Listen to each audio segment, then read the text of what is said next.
You're tuned into All2ReelToo. Be sure to subscribe, download, share the show with a friend, and stop by All2ReelToo.com for our social links, Patreon, and TeePublic store info. Hi, I'm Chris. And I'm Jeremy. And I'm Fergal. And we're from Movie Smash. Comic book movies are having a golden age right now with the MCU. Movies based on comics aren't necessarily a new thing, but they're a big thing. Join us every other Tuesday on Movie Smash. We explore these movies and find some hidden gems. Every other week, we revisit some of the best. And some of the worst movies based on comics or graphic novels. Was Green Lantern as bad as you remember? Heck no! Is Time Cop the most accurate time travel movie ever created? Absolutely. Was Mystery Men way ahead of its time? Should they be revisited? Should they be forgotten? Join us on Movie Smash and find out. Listen wherever you find your fine podcasts.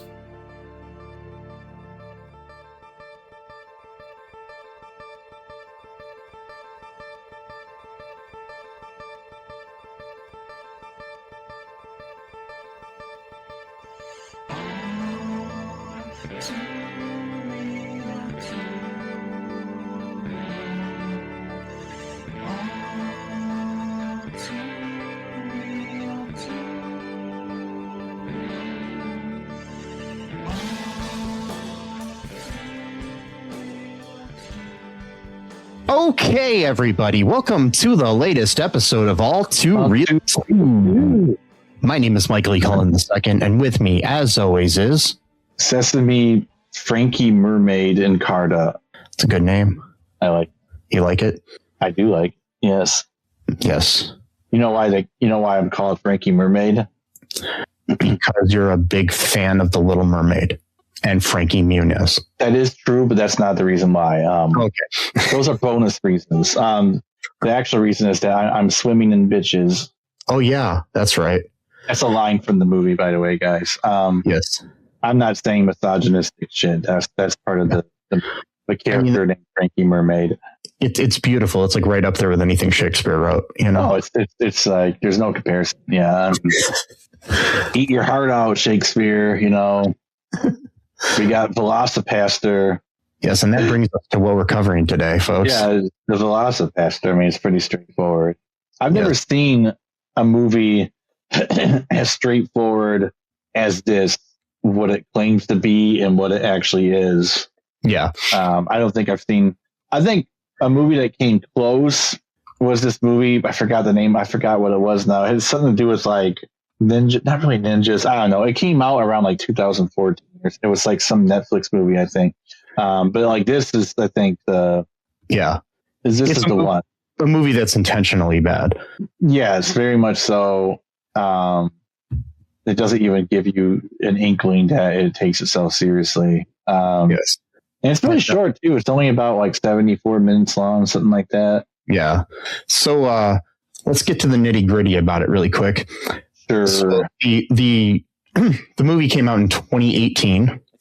The Internet Movie Database logline is: after losing his parents, a priest travels to China where he inherits a mysterious ability that allows him to turn into a dinosaur. At first horrified by his new power, a hooker convinces him to use it to fight crime and ninjas. Ninjas is a very important part of our plot too. Yes. So this was written and directed by Brendan Steere. Brendan, prior to this, had made... let me see here. He's directing. Let's see what he's directed here. We've got a bunch of short films prior to this. Okay. Yeah, cool. That he was writer and director on. He did direct a movie called Animosity prior to this. Oh. And he also directed in 2011 the VelociPastor trailer, which is what this was based on. He made it was for like a school project where they made a bunch of like grindhouse style trailer parodies, and one of them was VelociPastor. Okay. And yes, this movie stars Greg Cohan as Doug Jones, Father Doug Jones. Mm-hmm. Alyssa Kempinski as Carol, Daniel Steere as Father Stewart, who I'm assuming is related to the director and writer. Could be. Yeah. We've got Fernando Panchillo de Castro as Frankie Mermaid.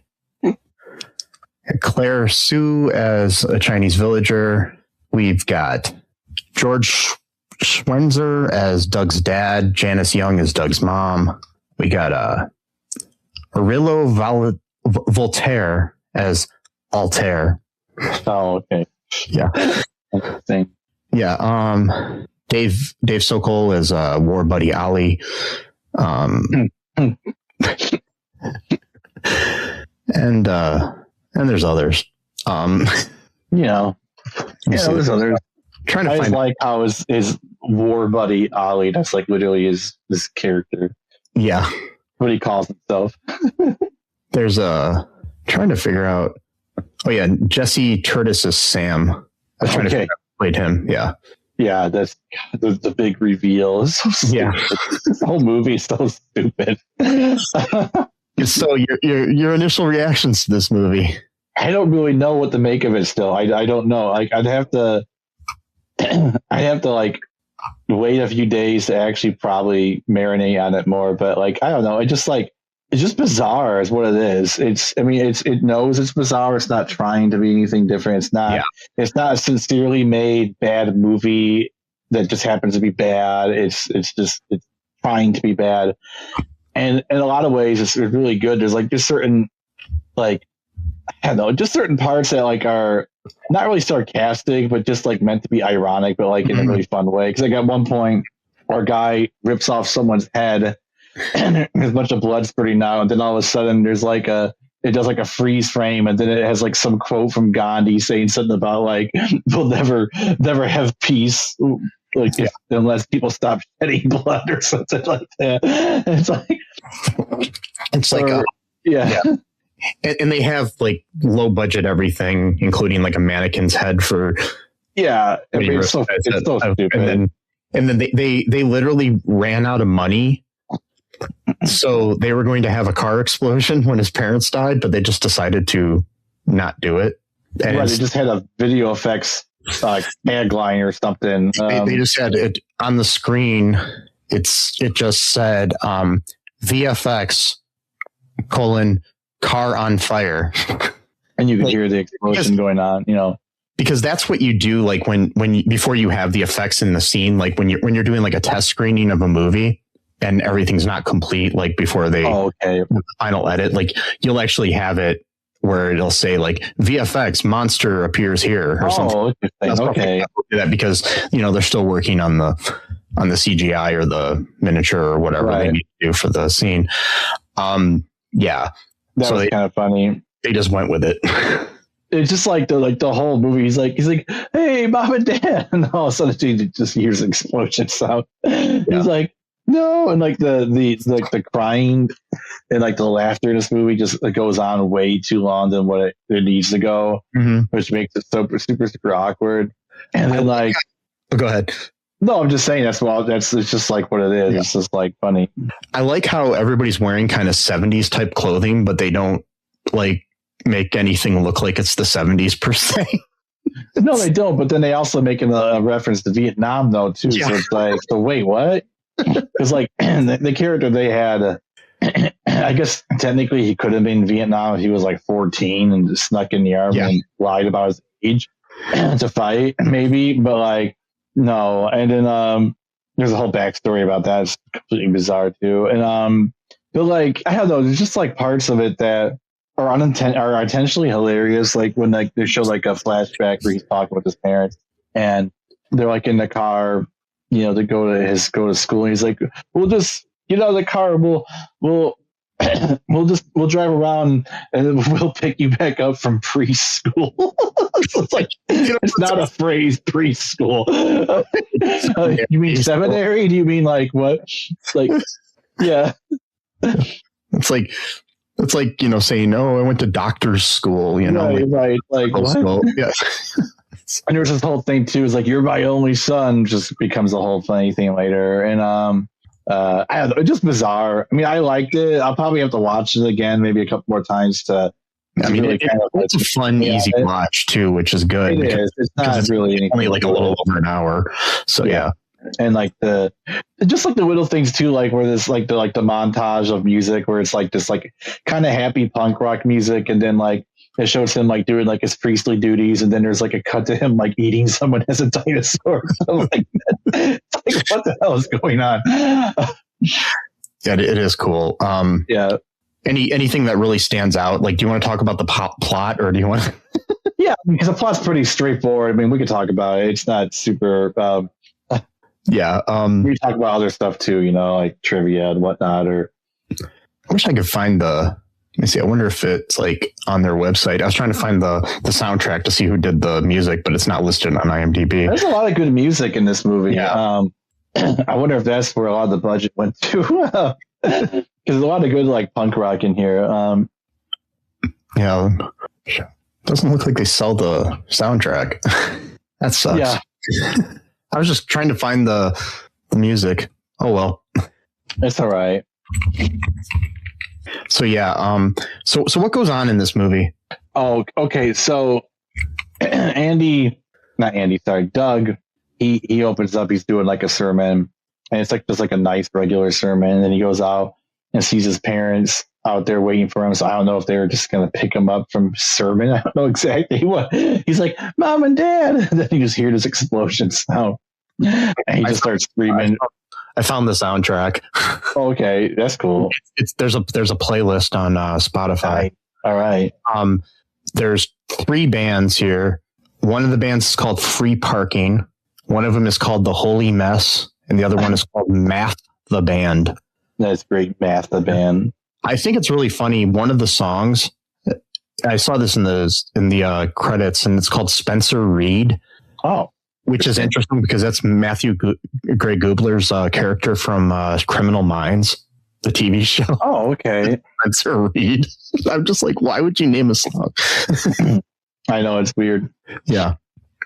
So yeah. Anyway, so what? Yeah, his parents get exploded. He cries for a really long time. His priest guy, who's like his mentor, is like, "Hey, maybe you should just like go somewhere." He's like, so what? They died. Whatever. It is what it is. Just like, wow.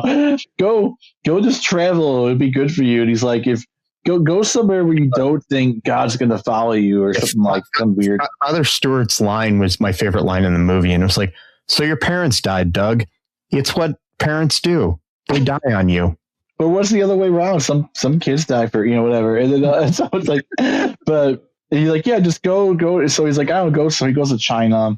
And he's just like doing his old China stuff or whatever. And then some woman, what I love, this woman gets shot through the heart from an arrow.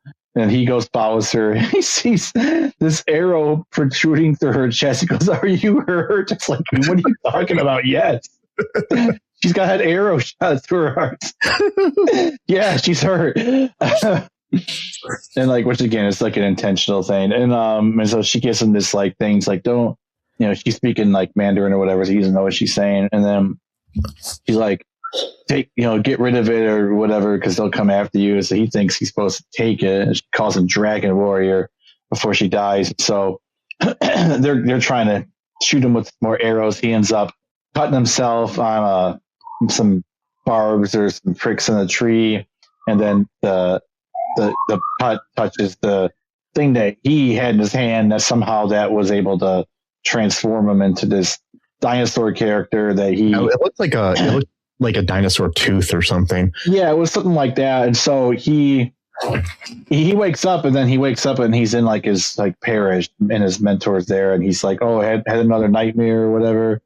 And so he's having these dreams of that same day in China, I guess, all over and over, where he thinks he's becoming a dinosaur, and his pastor's like, no, it's nothing, don't worry about it, just go do your normal priest shit or whatever. And then so now we run into Carol, who's a prostitute who works for Frankie Mermaid.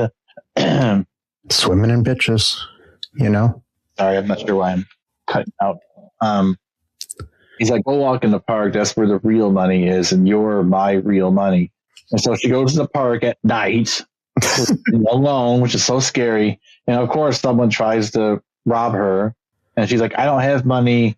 Like, you're going to have to go to my guy. He's like, okay, let's go to your guy or whatever. And then Dougie boy over here turns into a dinosaur and just like eats the guy essentially. And it's so fake. Like it's like quite literally like a dinosaur costume. Like they're not even trying to make it look like it's CGI. It's just a guy in a dinosaur suit. And it's like horrible. And it doesn't even look like it doesn't even really look like a velociraptor. No, it looks more like a T-Rex. Yeah. That's what it looks. It doesn't even look like that kind of dinosaur. And what I liked too about it was he wakes up and he's home with Carol, and she says last night was amazing, and so he thinks that they must have sex. He doesn't remember it, and then she's like, "Wait, what do you think we're talking about here?" Because he's like, "No, I'm talking about." He turned into that dinosaur and killed that guy. He's like, wait, what? He's like, no, I haven't. I love it. He's like, there's no such thing as dinosaurs. And even if there were, I wouldn't turn into one or something like that. Like, what the hell? What kind of line is that? There's no such thing as dinosaurs. And it's like, I don't even know if that's a thing that Catholics believe. That's the weird thing about it, too. That's not even a Catholic thing you would hear. That's what makes it even fun, more ridiculous. That's not a, like, that's like a more like fundamentalist, like, I was Catholic for over like half my life, I think, or not maybe at least a third of my life, and I don't really remember. I'm pretty sure it's not. It's more of like your super evangelical Protestant fundamentalist bullshit, which is weird too, because I remember one of my ex-friends had a friend or had an acquaintance where he had a conspiracy theory. He was a Christian, I think, who said that atheists actually planted the dinosaur bones to make it seem like dinosaurs existed. Oh yeah, in order to like take away people's faith in God, I guess. Which why would believing in dinosaurs take away your faith in God? What's inherently evil or anti-God about dinosaurs? I don't get it. Like I believe in the existence of giraffes, so that means I hate God because I believe giraffes exist. Like, yeah, why? What's so wrong about giraffes? Like, why would God give them those long necks? I mean, I don't understand. No. And what's so wrong about dinosaurs? Where believing their existence somehow means that you don't believe in God. So, like, God hates dinosaurs. You're saying God hates his own creation? Is that the theology that we're working with here? I don't agree. The main idea that people don't understand is that it's because of the fact that dinosaurs existed prior to humans, and God created Adam and Eve during the first week of creation. So they don't believe that dinosaurs could have existed prior to humans. So, yeah. Well, we're going to mess around with dates here. A day means a day. And according to one Bible verse, a day is 1,000 years in another Bible verse. And so are you saying now God created the world in 6,000 days? Yeah.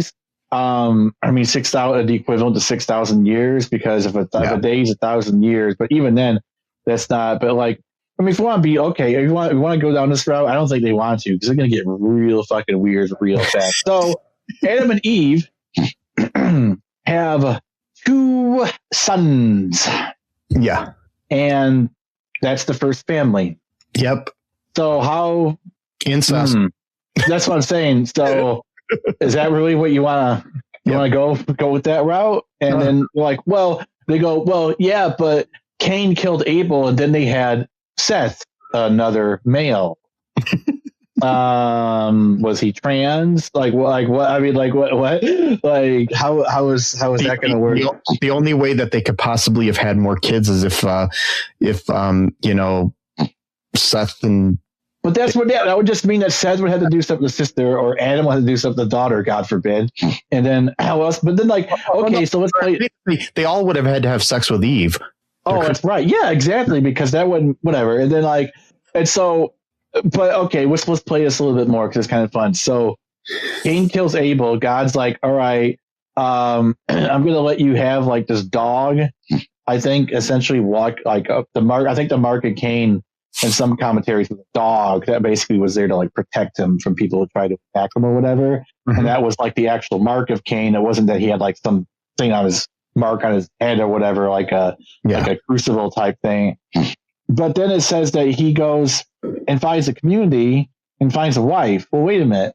So where does other community come from? I mean, is this a community that also Adam and Eve spawned, but we don't know about? The whole other community of people that they've given birth to, that or did God like create Adam and Eve and then went off into another village and created other people? Well, that's why they could have their own mythologies where their Adam and Eve is like Adam and Steve or something like that, and then like you got like Guinevere and like Arthur. I don't know why I'm doing Arthur stuff now, but like Arthur. There's also the idea of Lilith, but that's another. Lilith was a apocryphal Kabbalah stuff, so that's not canon technically. But Lilith was the first wife of Adam, who God cursed because she wanted to have sex with her on top, I guess. And that was like a terrible thing because women aren't allowed to be on top because it shows that they're masculine. The man's supposed to be the one that's doing whatever or something like that. And so then she became a demon who tries to cause miscarriages in women now because of her being salty without being cast out, I guess, or something like that. There's also the idea of like she was created from the same clay as Adam. That was the other thing, dude. So she was an equal. Yeah, exactly. Yeah. Whereas we can't have that. So women have to be inferior. So they had to be created from the man. So, yeah. But then but that's a weird thing. Why even add that story then? Unless you're trying to make like a point almost against your own theology, but like in a weird underhanded way where you're like, you can't really say it. So you kind of have to say it in like, oh, I'm not really saying this, but here's this story that sounds really, really bad. But like, I'm not saying anything. I'm just saying, it's kind of weird, right? That like they just like. And whenever I think of Lilith, I just think of BB Newirth from Cheers. So it's just. Or you got the Lilith Fair, the Gorilla Rock band, the Lilith.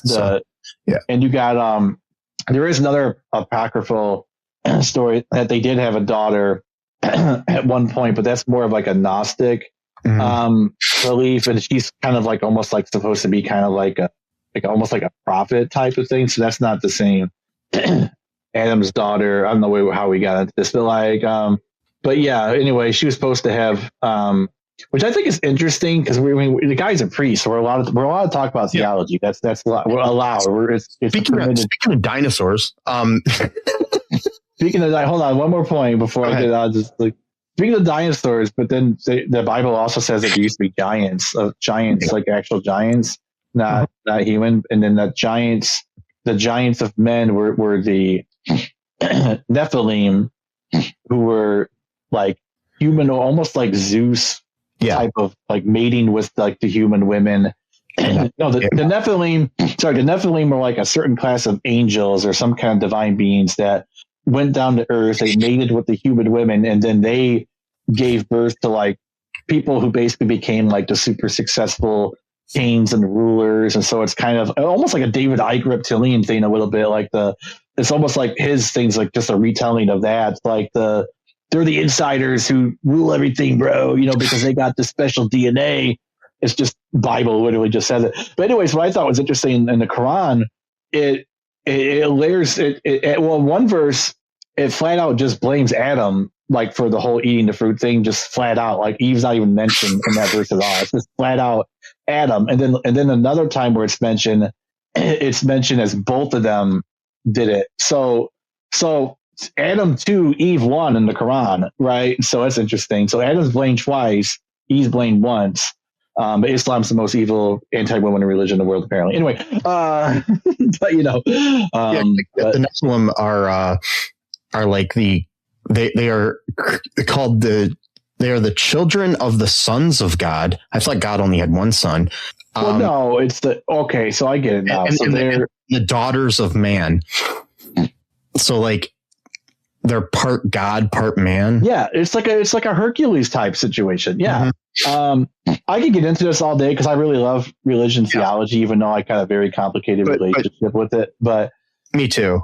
Like the whole idea of like Judaism started off as almost like not polytheism. Well, actually, it could have started off as polytheism, but then it moved into a thing where I think it's called henotheism, where it's the idea that like other gods out there exist, but like you're just not interested in those gods. They're not your gods. Your God is your God, and then their God is their God, but you still believe that like they each all exist, which is why they're always fighting each other, because they want their God to be the one that beats all the other gods. And so that's why for a while it would say stuff like "have no other gods before me," which or the most high God. Other high school football teams exist, but you don't care about them. Exactly. That's kind of how it was. But then it became like there is only one high school football team. That's it. There's no other one. There's other people who put on football uniforms and throw a ball around, but they're not an actual team, Yeah. And so that's the difference. But like, I just think that stuff. Anyway, yeah. But yeah, according to this guy, his church doesn't believe in dinosaurs. So the dinosaur thing. You remember? Okay, so my grandma Ozenbaugh. That was her last name. She, in front of her house had what I was always told was like a petrified dinosaur egg. Oh, really? Is that true? While we're talking here, that just popped back into my head, and it makes me. Is it true? Did she really find one? It makes me wonder, because I guess my grandpa gave it to her. My grandpa that I never met because he died before I was born. Yeah, but he got it somewhere. And they had it out in front of the house, but it was like petrified, but basically it was like a big piece of it looked like a big piece of concrete. So, but it was shaped like an egg. And now I'm just concrete, or that's what I'm wondering. Because I don't know if it was still there when my grandma died, and then my uncle took over the house, and my uncle died, and my other uncle stole the house. And great. But we're not gonna, my former uncle. But anyways, that's another story.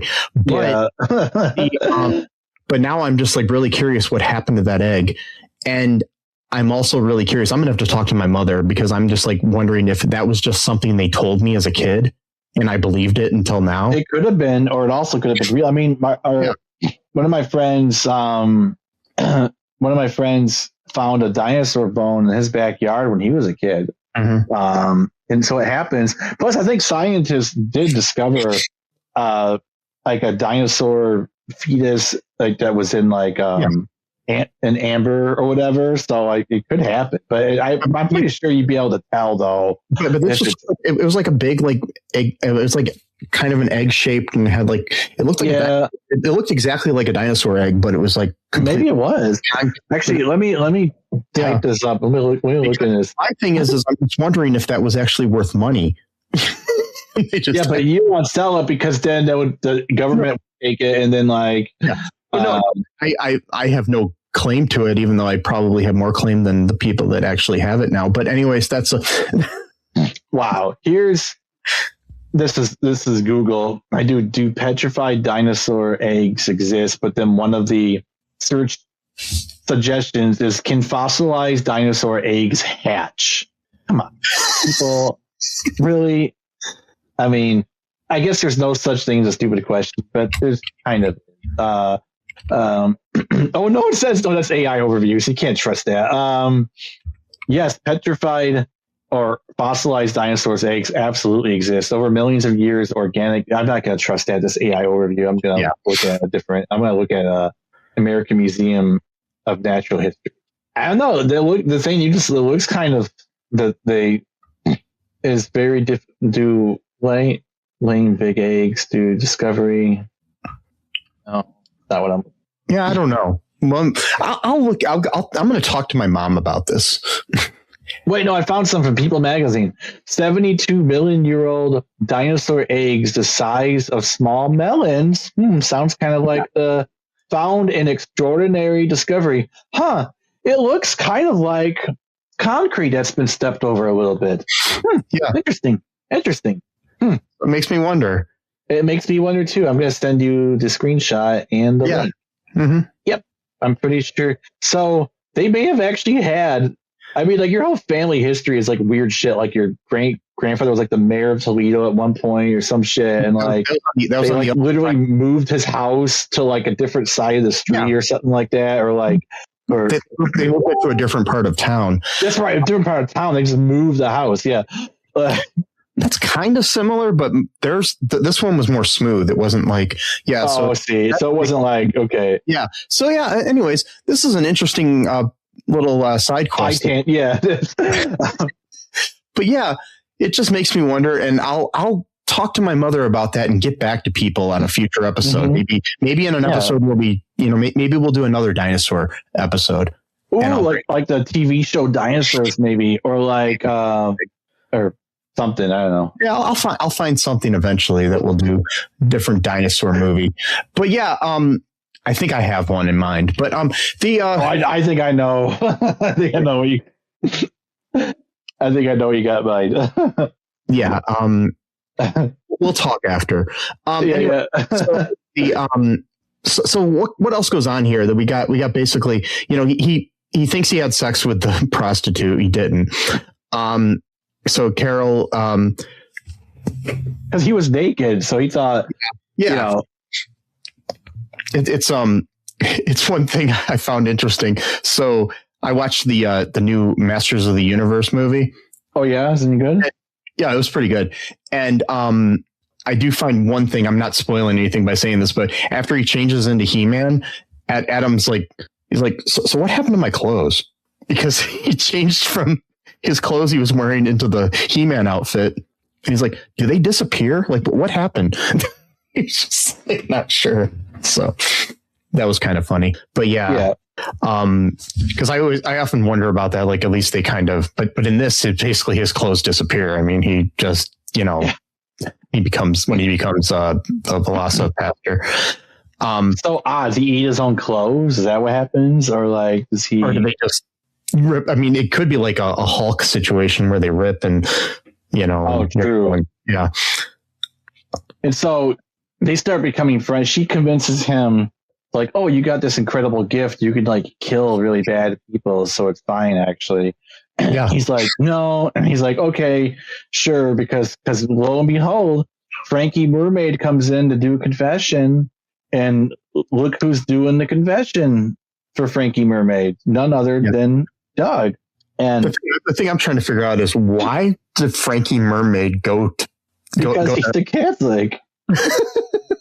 I mean, he does bad shit, but he's still a Catholic. I don't know. She's like, I haven't been there in a long time, and it's just like, okay. I haven't been there for 4 weeks or something like that, or 4 months. Yeah. Oh, he said 4 years. No, it was like 4 months. I don't remember. He's like, I've killed some. But we find out that he's the one who killed. He talks about the last 4 days. But the last 4 days he's done things. Yeah. Yeah. So he's like, I stole candy from a baby, and then I threw the baby in the river so it wouldn't snitch. Obviously, like obviously, yeah, obviously. Like then, I pimp bitches, do drugs, sell drugs, murder people. Really, you name it, I've done it, Padre. And he's like, no, it's just like someone pays me, I just do it, whatever. Yeah. And so we find out but we don't find out why. So he finds out he's the one that blew up his parents' cars, but like, why? Like, they weren't like spies. They were like, some kind of like, why would you want to kill someone type of person? Like, like. Because my thing is I'm wondering if he was paid by the ninjas. Oh, that could have been it, but they never really. They never really connected that thread. Yeah. Oh my God. So I guess that makes sense. Yeah, it does, especially with the big reveal. So there's like parts of this movie, again, like where the crying and screaming goes on way too long. There's this part where the villain and his like protege keep laughing, but like they keep doing it for way too long. I like the guy's like just like completely like, it's kind of like an Austin Powers sort of thing. I think Dr. Evil did something similar in Austin Powers. A little bit. Yeah, not as much as this though. So he kills Frankie Mermaid in the confessional booth, turns into the dinosaur, rips him up, and then he tells Carol, and she's like glad. It's like, oh, that's awesome! Like, you killed the Frankie Mermaid, and so then that convinces him, like, we'll work together. And so, like, I guess they become like a team. Yeah. I don't know. But what is her part of the team? What is she doing to help him in this like crusade? Like, she like doing anything? Like, think she's more just like in this situation, she's kind of like the, who was that guy in Rocky that like motivated Rocky that Burgess Meredith played, sort of like that kind of thing. You know what I mean? What was it? What's his name? I can't think of it. I can't hear you now. What's that? I couldn't hear you. Now you're good.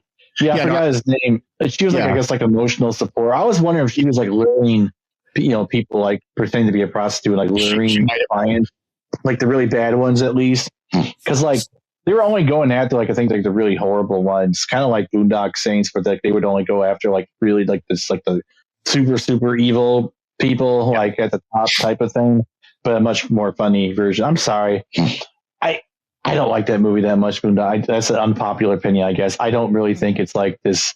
A lot of people act like this is like the greatest indie film of all time type of thing. I'm like, I don't feel bad at all because I think it's one of the most overrated films ever made. Plus the guy's a complete piece of shit who made the film or wrote it or whatever. The documentary about the making of the movie is better than the movie itself. So good because it just shows how horrible a person the guy is. But like, I remember like everyone and their brother like trying to like act cool, like smoking cigarettes, like, hey man, you ever seen the Boondock Saints, bro?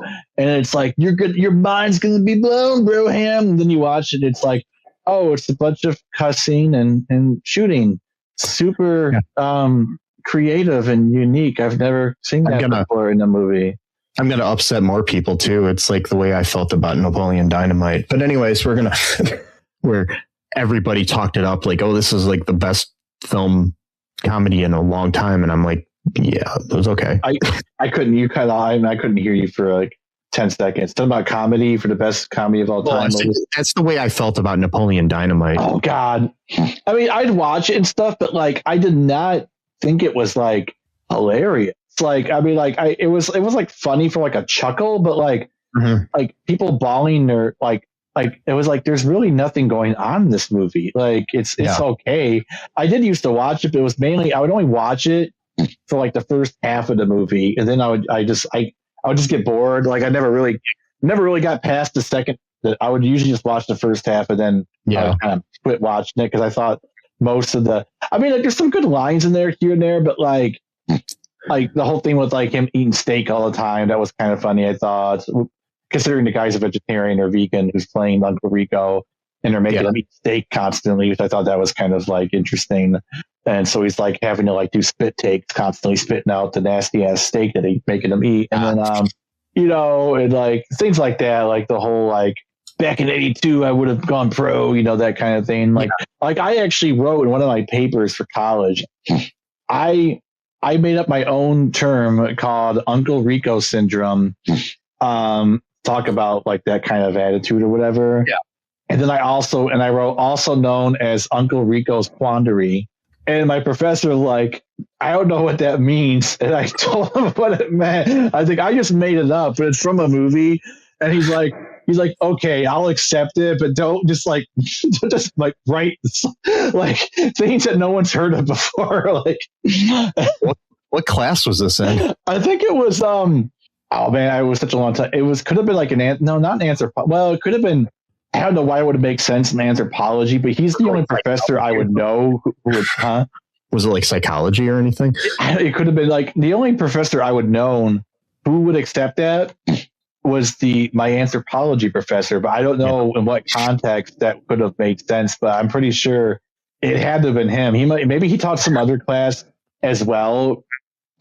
And maybe I took that at one point. I don't remember, but I just remember writing that down. Like, 'cause I was like, this is hilarious, right? And it's like I don't know what this means. I'm like, oh, it's a movie. And there's this guy who his life stopped in 1982 because he thought he was going to become a pro football star and it didn't work out for him. And so he's like stuck in that moment. It's like, oh yeah, I understand exactly that concept, but it's like, I don't know what the phrase means. There's got to be some kind of psychological term for that. I'm sure there is. But I thought it was funnier to call it that. But so anyway, back to VelociPastor. Sure. So Carol, so basically, what ends up happening is we see these like ninjas that are somehow connected, and we don't really realize that they're the ones that were trying to get the power, I guess, the beginning, stop things. We end up finding out that eventually, first off, we find out that we're trying to get it stopped, and the Father Stewart takes Doug to try to remove his power to an exorcist named Altair. Who I'll say was like the coolest character in the movie, but he's like not like a Christian exorcist, but like but he needs done right away or whatever. So and then we have like this random flashback to hilarious. It has nothing to do with anything really. And it's still the same guy just playing himself. It's not even like a younger version of the character. It's young just him. Blonde wig on him that doesn't like it looks worse than like the wigs that they use on SNL and stuff. And it's just like, and he's talking to his war buddy Ali, who's younger than he is. Yeah, but yeah, he's supposed to be his superior. He's like, go have 11 kids and spend 15 minutes each of them every day, and name one of them Ali after your old war buddy Ali from the war, and like who made it out of the war without getting a scratch on him, and smiles. So of course he gets shot. It's like, and then somehow his girlfriend shows up for some reason, and she steps on a landmine. She gets killed. And it's just I did like the guy's like, why? What was she doing out here in the forest? And one of the guys like, I don't know, maybe we're just gonna try to start a family. Like, what the hell? That makes no sense. Yeah, it's I don't know. I don't know what to compare this movie to, honestly. I don't really think I've seen anything like this. It's its own thing.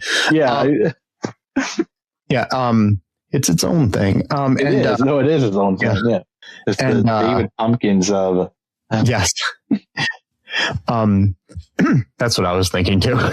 Yeah. So anyways, the ninjas are led by this guy named Wei Chan. They turn out that they're a camp of drug dealing Christian ninjas. Yeah, we're sitting there thinking they're like trying to undermine. Yeah, but they're like more zealous than the actual priest is or whatever. And they want to do this. They plan to sell highly addictive cocaine to people, then cut off supplies. He hopes that this will lead the addicts to turn to the church. Where he'll eventually take over and use them as his army to then like rid the world of the infidels. Like, what are you talking about, man? Like, this is so bizarre. I mean, it makes about as much sense as some villains in some movies, though, too. So, it kind of reminded me a little bit of Ra's al Ghul, but like a much more parody version of it. Because they were kind of trying to do that. I wonder if that's what they were going for. Batman Begins. They were like trying to like make everyone go crazy with the like fucking up with the water supply to make everyone hallucinate or some shit or whatever. And and so the right hand man, who's called the White Ninja, we realized during this like big fight scene here is we realize is Sam, the brother we didn't know about that Doug has. His dad kept saying, "You're my only son," and it shows him like holding a glass of juice in the kitchen over here. Yes. And like when he's taking him to quote priest school, he says the same exact thing. He's just sitting in the back of the car. What the hell? Like he's like, yeah, good times. It's so stupid. He's like, you didn't think you see me again, did you, brother? And he's like, Sam. and he has like this. He has a sword that he says, like, it's the sword of my ancestors. Right. Like, what? Like, what ancestors? So Doug is able to use the sword and catch it with his telekinesis. Now he's apparently got telekinesis powers. I thought he just turned into a dinosaur. Like, what? Like, now he can do that, I guess. All right, that's cool. Yeah, he takes care of the remaining ninjas and everything, and he rips off the head of Wei Chan. Yeah, it's just like a dummy head. Like it's like it's totally like a mannequin head. It's not even. It's just like a stupid little thing. It's like a mannequin head or one of those heads that they will put like wigs on for like when you're trained to be a stylist or something. That's what it kind of or something like that. So basically, while he's fighting, before that happens, though, he's transformed transforming into the VelociPastor, and he's shot by Wei Chan with an arrow containing venom to stop his transformation. But somehow his hands are immune to it, so his hands can turn now. And so he rips his head off. Yeah. But someone had cut Carol with a sword real bad. Yeah. So he carries her to the hospital, and she recovers. Well, he's in the waiting room of this, like, obviously not a hospital. No, and the doctor's there with, like, the stupid thing on his head that, like, cartoon doctors wear. And then I know it's not. He starts smoking. He pulls like a cigarette butt out of the ashtray and starts smoking it. Like, what? That was hilarious. We're not smoking, and maybe that's like they try and do like a period piece too, where back in the day where you were allowed to smoke, areas or whatever. So I don't know. He doesn't even start a new cigarette. He's just like he just takes one. Yeah. So at the end, Doug leaves the priesthood, obviously. Well, and he has like this bounty on his head now from, and he plans to travel the world with Carol and continue their plan to kill off criminals. And I guess we'll see more of that in the VelociPastor 2, which is supposed to be whenever that comes out. Yeah. Whenever it comes out. And when that comes out, we'll review that too.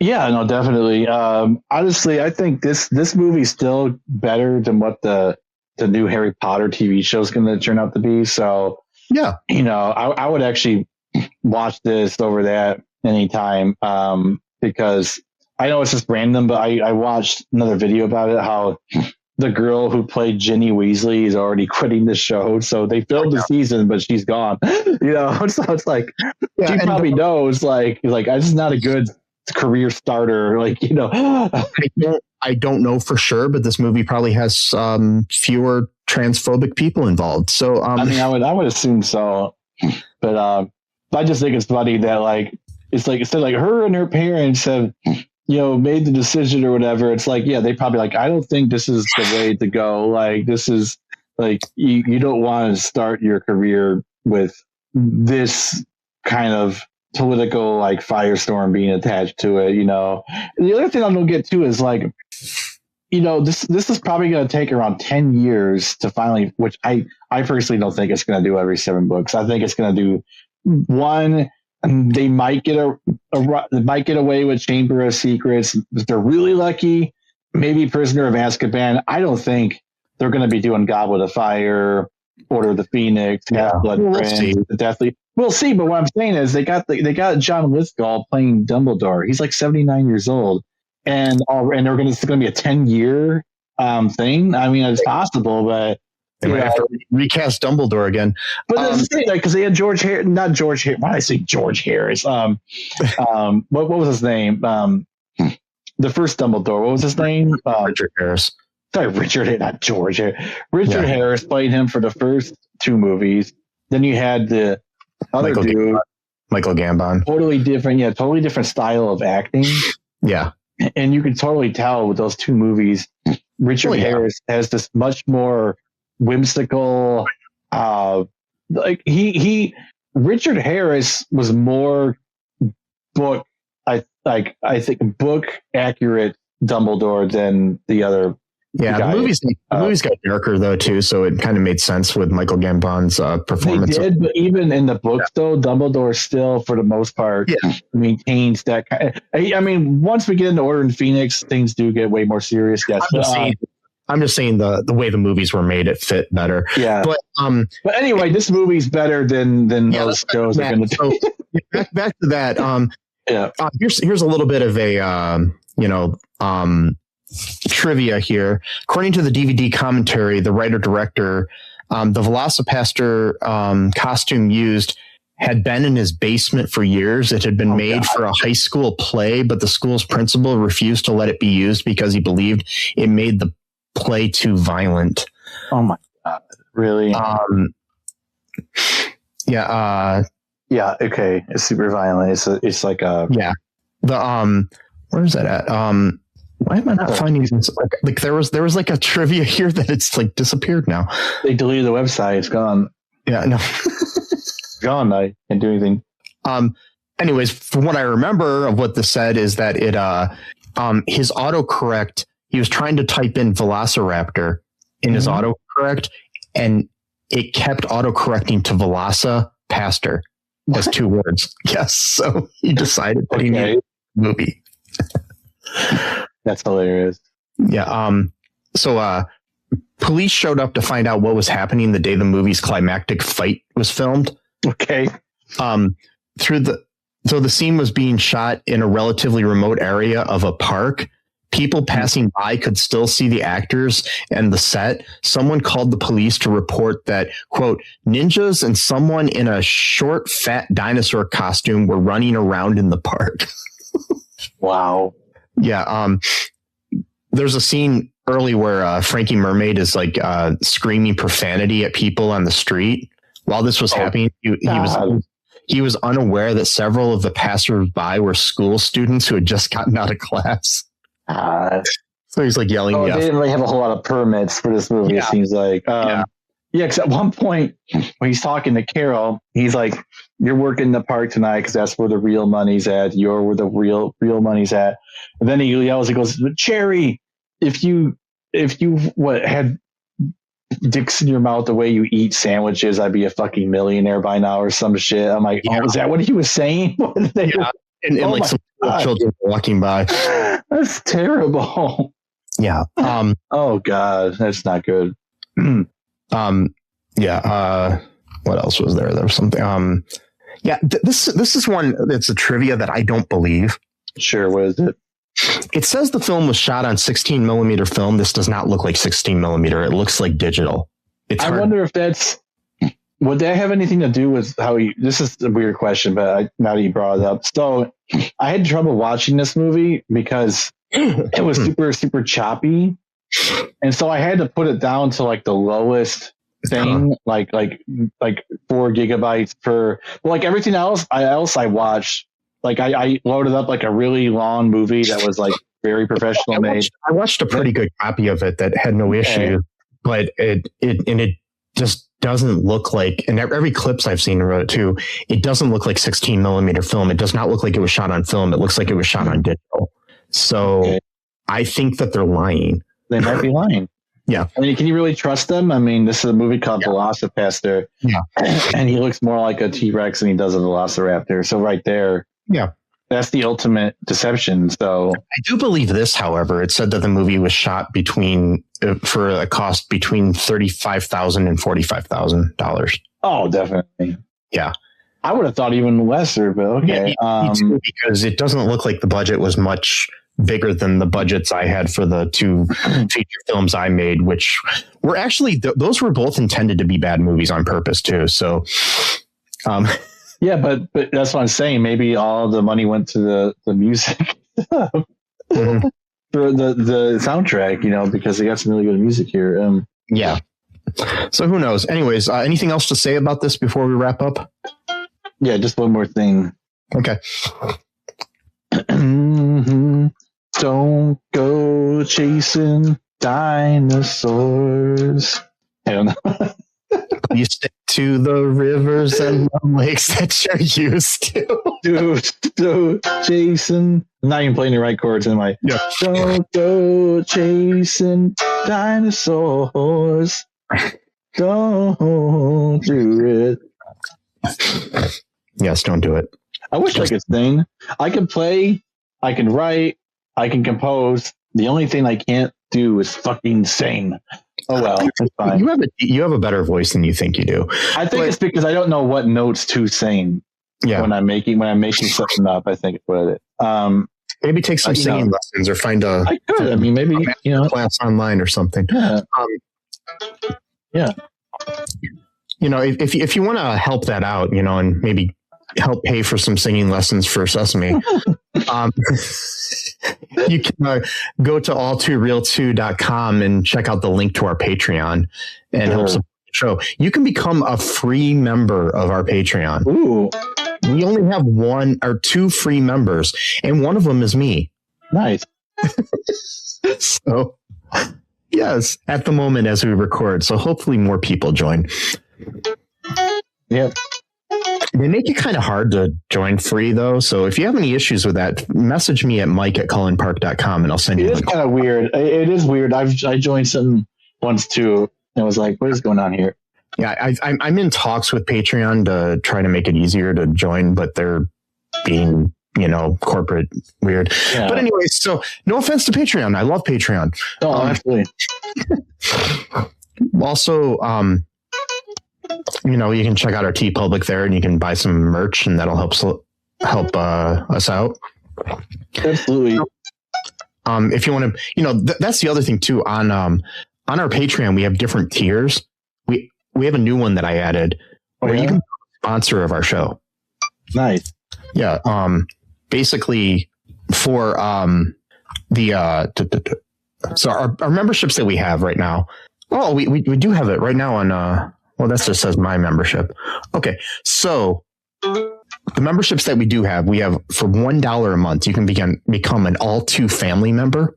Nice. Which you can get an early access to every episode of our show.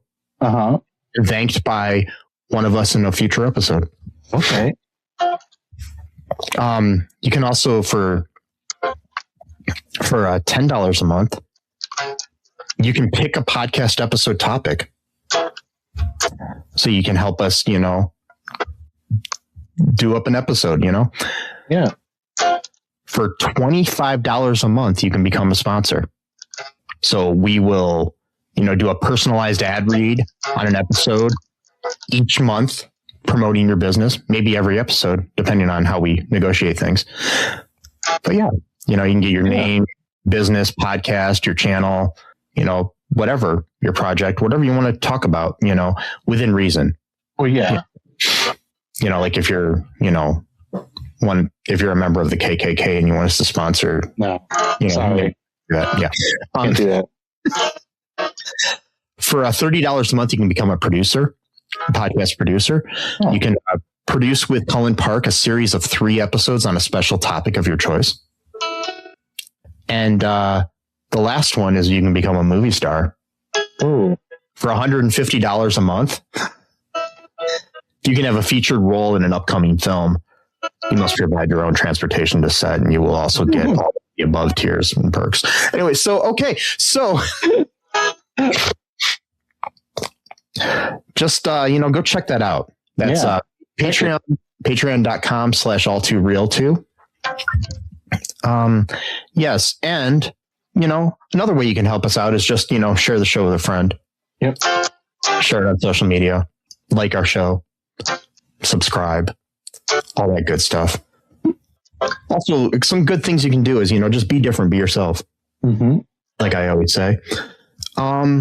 Just remember that trans lives are human lives. No human is illegal. Fuck ICE, free Palestine. And just remember that I love you. I don't know much about dinosaurs. Sesame loves you. And until next time. Bye-bye. Thanks for listening to All2ReelToo podcast, a Cullen Park production. Produced and edited by Michael E. Cullen II. Music by Matthew Hawes. Subscribe and share the show. Visit us at cullenpark.com.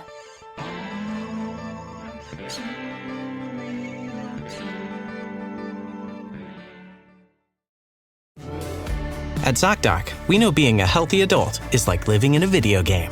Every day has side quests, taxes, laundry, birthdays, and just when you're leveling up, you have to book a doctor. The insurance portal crashes, they put you on hold, your doctor doesn't take your plan, game over. We see you, so we made booking a doctor easy. Download ZocDoc, search by specialty, insurance, and availability. Book instantly, no cheat codes required. Find a doctor you love with ZocDoc. I see you. Avatar: Fire and Ash is now streaming on Disney+. It's the film critics are calling the best Avatar yet. Yeah! Go, go, go, go! A true epic and completely jaw-dropping. This is the only pure thing in this world. Return to Pandora on Disney+. It will be an adventure for the whole family. And watch the Oscar-winning phenomenon at home. This is sick! Avatar: Fire and Ash, now streaming on Disney Plus. Rated PG-13. Close your eyes, exhale, feel your body relax, and let go of whatever you're carrying today. Well, I'm letting go of the worry that I wouldn't get my new contacts in time for this class. I got them delivered free from 1-800-CONTACTS. Oh my gosh, they're so fast. And breathe. Oh, sorry. I almost couldn't breathe when I saw the discount they gave me on my first order. Oh, sorry. Namaste. Visit 1-800-CONTACTS.com today to save on your first order. 1-800-CONTACTS.